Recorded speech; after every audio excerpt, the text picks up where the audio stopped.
ऐसी मंगल भावना के साथ हे माता जी बरदावी बरदावी बरदावी।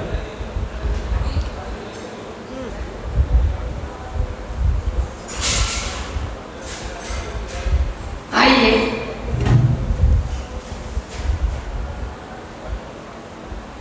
इस परम पावन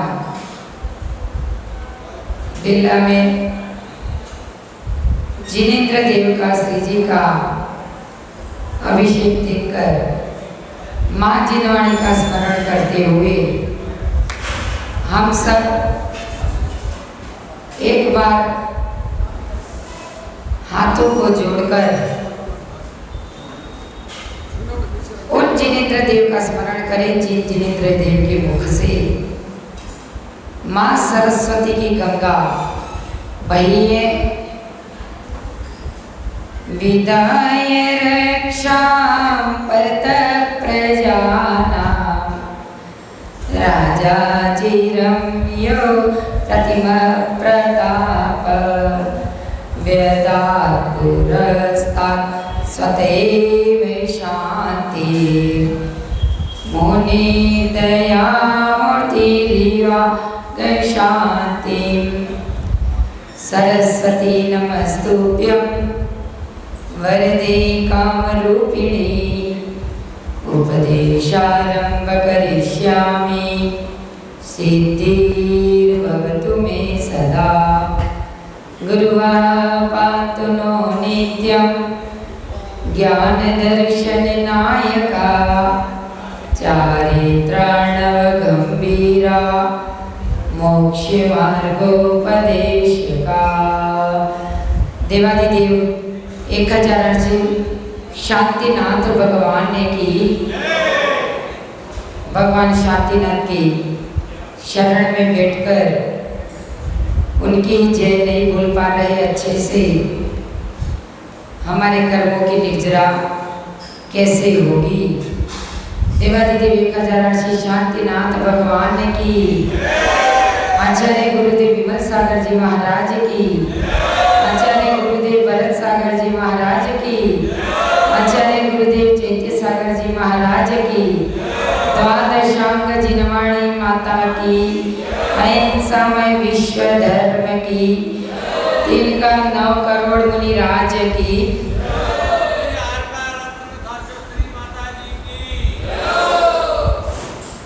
पूजन करने वाली महिलाओं को माँ जिनवाणी की गोद में उनके सामने आकर बैठना चाहिए। भगवान मंदिर में ही है, घर का काम रोज का है। जब गुरु प्राप्त होते हैं, गुरु का सानिध्य मिलता है, तो कभी भी गुरुमुख से सुनने का अवसर चूकना नहीं चाहिए। और जहाँ स्वाध्याय हो रहा है, हम अपना पूजन माला आदि करते हैं, तो माँ जिनवाणी का गुरु का अभिनय होता है और उन अभिनय से पुण्य की जगह पाप का बंध होता है। ज्ञान का आवरण बढ़ जाता है, ज्ञानावरणीय कर्म बंध जाता है। इसीलिए विशेष रूप से समझाते हुए प्रेम से आप सबको बोल रहे हैं कि पूजन को स्थगित करके माँ जिनवाणी की गोद में आकर बैठने का पुरुषार्थ करें। धर्मस्नेही बंधुओं, जयपुर हाउस वालों का परम सौभाग्य है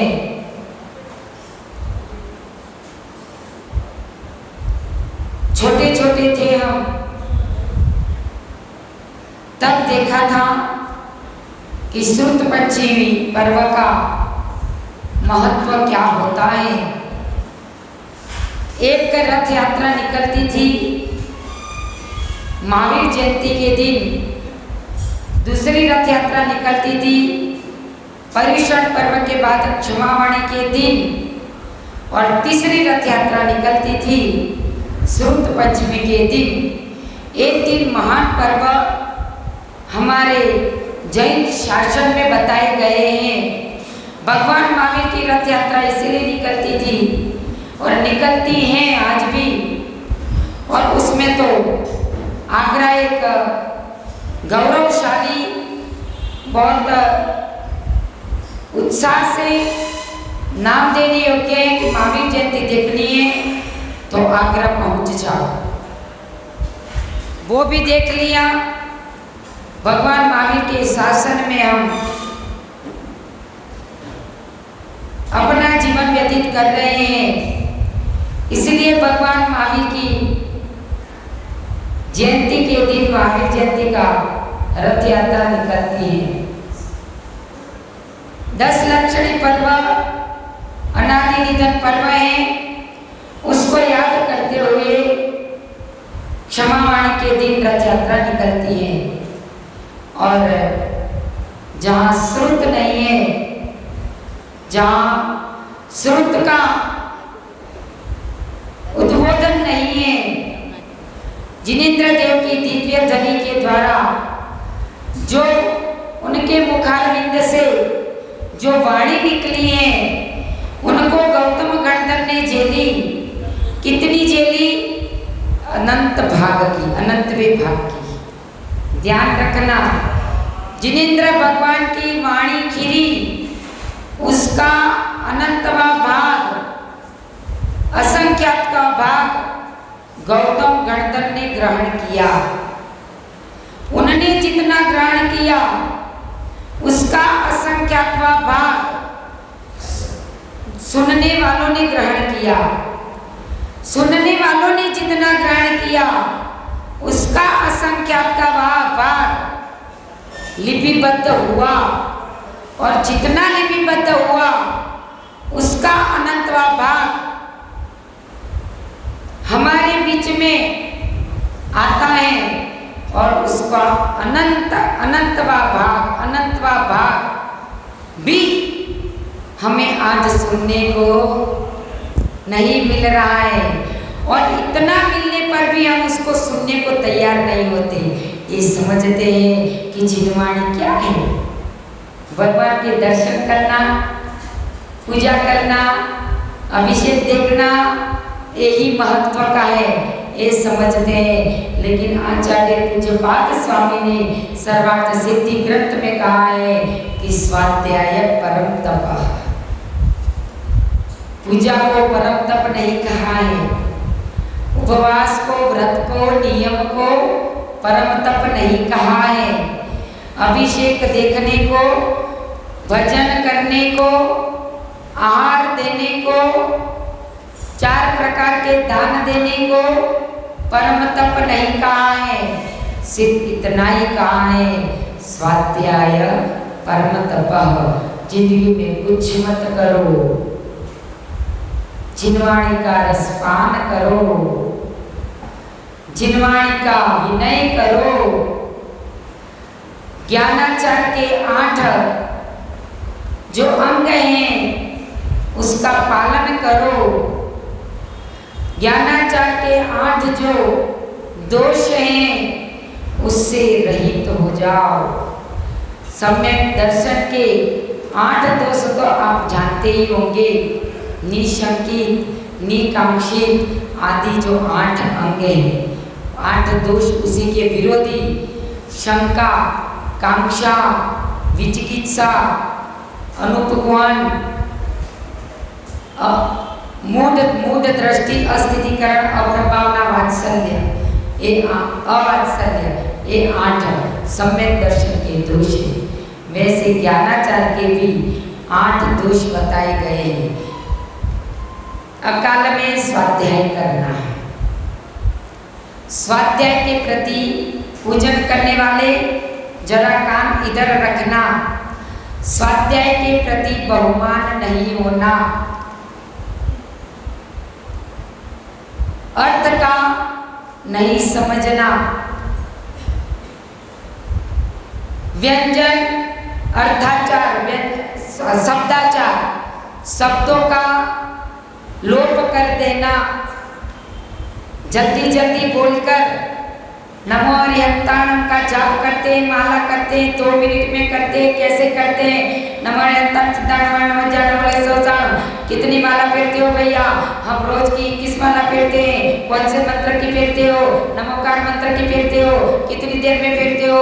आधा घंटा लग जाता है माता जी। वाह रे वाह, धन्यवाद, ताली बजा दो। आधे घंटे में 21 माला।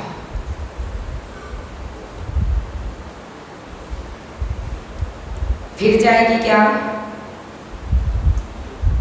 शब्दाचार, अर्थाचार, बहुमानाचार, अभिनय। मंत्र का अभिनय कर दिया हमने। जहां हमें बहुमान करना है वहां हमें करना है, करना है, करना है, करना है। क्या करना है? क्या करना है? सब कुछ करना है, सब कुछ करना है। सब कुछ करने में सब कुछ मिट्टी कर देते हैं। ऐसा नहीं। एक माला फेरो। एक माला फेरने का टाइम नहीं है। 27 बार नमोकार मंत्र फेरो। 27 बार भी टाइम नहीं है। 9 बार बोलो नमो अरिहंताण। आज उसी महान पर्व के लिए श्रुत पंचमी क्यों मनाई जाती है, आचार्य भगवंत बताएंगे वो। लेकिन श्रुत पंचमी के दिन श्रुत का विनय करना, विनय तो रोज ही करना है, लेकिन विशेष रूप से जिस दिन महान ग्रंथों की पूर्णाहुति हुई थी, आचार्य भगवंत बुद्ध बलि पुष्पदत्त ने पूर्ण किया था। उन गुजरात के एक शहर में, अंकलेश्वर नाम का शहर, वहां पूर्णाहुति की थी। और जैसे ही महान ग्रंथ धवला महाधवला जैसे ग्रंथों की पूर्णाहुति हुई, तब वो पागल से हो गए और उन्होंने नाचने लगे, ताली बजाने लगे, खुश होने लगे कि आज हम एक बात जिनवाणी का एक बहुत महान ग्रंथ का पूर्ण हुआ है, जिससे हमें ज्ञान मिलने वाला है। उसको देखने मात्र से हमारे कर्मों की निर्जरा होती है। वो ग्रंथ श्रावक को कहते छूना भी नहीं चाहिए, इतना महान ग्रंथ है। क्योंकि श्रावकों के पास शुद्धि नहीं है, शुद्धि की जगह अशुद्धि ज्यादा है। वो अपने कपड़ों की, अपने मन की, अपने तन की शुद्धि से दूर है। मन की शुद्धि है, काय की शुद्धि नहीं है, तन की शुद्धि नहीं है, तो वो उसको छूने का अधिकार नहीं है।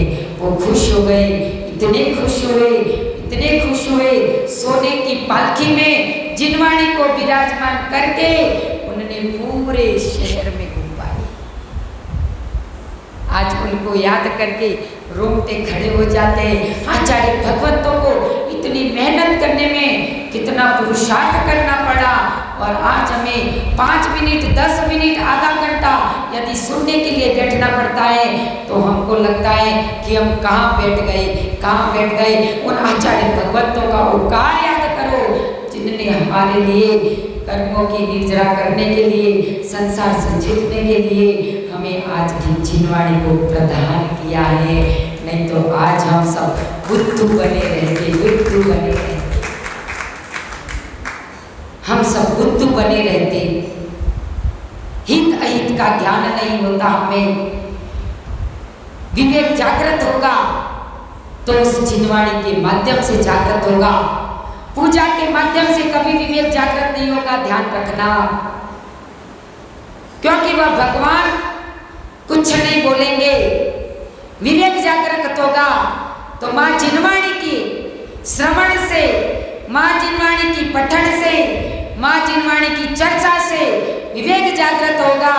और विवेक जागृत होगा तो हमारे कर्मों की निर्जरा होकर शाश्वत सुख को निश्चित रूप से हम प्राप्त कर सकेंगे।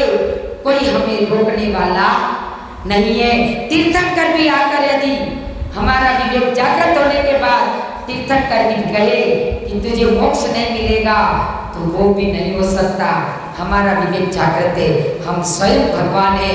अब तो हम मोक्ष के सिद्धालय में वास करके ही रहेंगे। तीर्थंकर भी कोई रोकने वाला नहीं है। तो बंधु, उस माँ छिंदवाड़ी को कल पहली बार हमने भी माँ छिंदवाड़ी की रथ यात्रा बचपन में तो जरूर देखी। बचपन में इतने बच्चे भी नहीं थे, समझदार थे, जरूर देखी। लेकिन उसके बाद इतना लोप होता गया, इतना लोप होता गया कि माँ छिंदवाड़ी को कुछ नहीं समझते, उसकी रथ यात्रा बंद हो गई। और हम चाहते हैं कि जयपुर हाउस से शुरुआत हो रही है, तो अध्यक्ष मंत्री जी समाज के सभी सदस्य से हम विनय अनुनय करके कह रहे हैं कि एक बार भगवंत आचार्य गुरुवर के चरणों में निवेदन करते हुए कि हे भगवान, आपके सानिध्य में हम जिनवाड़ की रथ यात्रा निकाल रहे हैं। भले 4 लोग होंगे, लेकिन हम श्रुत की पालकी जरूर निकालेंगे। इतना तो हमें जरूर करना ही है, भले यहाँ से वहाँ घूम के आ जाए, लेकिन श्रुत की पालकी हम जरूर निकालेंगे। ऐसा हम सबको मिलकर एक निर्णय करना चाहिए, ताकि जिनेंद्र देव की तो खूब करके माँ छिंदवाड़ी का भी हम आदर करें और उनके माध्यम से ज्ञान का अक्षय बढ़ाए। यही भावना के साथ देवाधिदेव 1008 श्री शांतिनाथ भगवान की, माँ छिंदवाड़ी की, माँ छिंदवाड़ी की, आचार्य गुरुदेव विमल सागर जी महाराज की, आचार्य गुरुदेव भरत सागर जी महाराज की, आचार्य गुरुदेव चैत्य सागर जी महाराज की, श्री माता जी की। तो इसमें कोई शक नहीं कि माता जी ने हमें बताया कि हमारे परम पुण्य होता के कारण ऐसा परम सौभाग्य मिला है कि आचार्य भगवान के संग सानिध्य में कल हम जिनवाड़ी माता की रथ यात्रा, चांदी के रथ में रथ यात्रा, जो कि आगरा में अभी तक एक बार भी नहीं निकली है, जयपुर हाउस से उसका शुभारंभ होगा।